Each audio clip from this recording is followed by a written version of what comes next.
আমি আজকে চিংড়ি মাছ দিয়ে আমার ছাদ বাগানে লাউ শাক রান্না করব। আমি এখানে পেঁয়াজ, আদা, রসুন এবং কাঁচামরিচ, হলুদ ও লবণ দিয়ে চিংড়ি মাছ দিয়ে ভালো করে মশলাটা কষিয়ে দিলাম। আমি কিন্তু এতে কোনো শুকনো মরিচ দেইনি।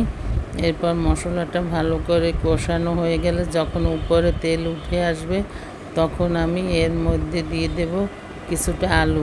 লাউ শাক বা কুমড়ো শাকে একটু আলু দিলে শাকটা মেলে ভালো এবং খেতেও অনেক মজা হয়।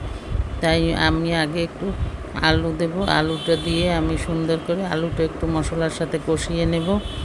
আলুটা নেড়েচেড়ে ভালো করে কষিয়ে নিয়ে এরপরে যখন আলুটা কষানো হয়ে যাবে তখন আমি এর মধ্যে কিছুটা পানি দিয়ে দেব। কিছুটা পানি দিয়ে আমি আগে একটু সেদ্ধ করে নেব আলুটা। এরপরে আমি দিয়ে দিলাম লাউ শাকগুলো।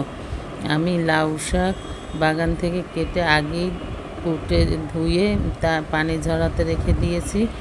এখন আমি শাকগুলো আস্তে আস্তে সব দিয়ে দেব, যাতে আমার শাকগুলো খুব ভালোভাবে সেদ্ধ হয়। তার জন্য আমি একটু নেড়েচেড়ে নিচের মশলা একটু উপরে উঠিয়ে দিলাম। এবার আমি ঢাকনাটা দিয়ে ঢেকে দেব। ঢাকনা দিয়ে ঢেকে কিছুক্ষণ রেখে এরপরে আবার আমি ঢাকনা উঠিয়ে ভালো করে নেড়েচেড়ে দেব। নিচের শাকগুলো উপরের দিকে উঠিয়ে দেব এবং উপরের শাকগুলো আমি নিচের দিকে দিয়ে আলুটা যাতে সেদ্ধ হয়ে ভেঙে যায় সেইভাবে আমি নেড়েচেড়ে আবার কিছুক্ষণের জন্য আমি ঢাকনাটা দিয়ে দেব। ঢাকনাটা দিয়ে আবার কিছুক্ষণ জাল দেব। আপনার 3 মিনিটের মতো জাল দিলেই হবে, সময়টাও আমি বলে দিলাম।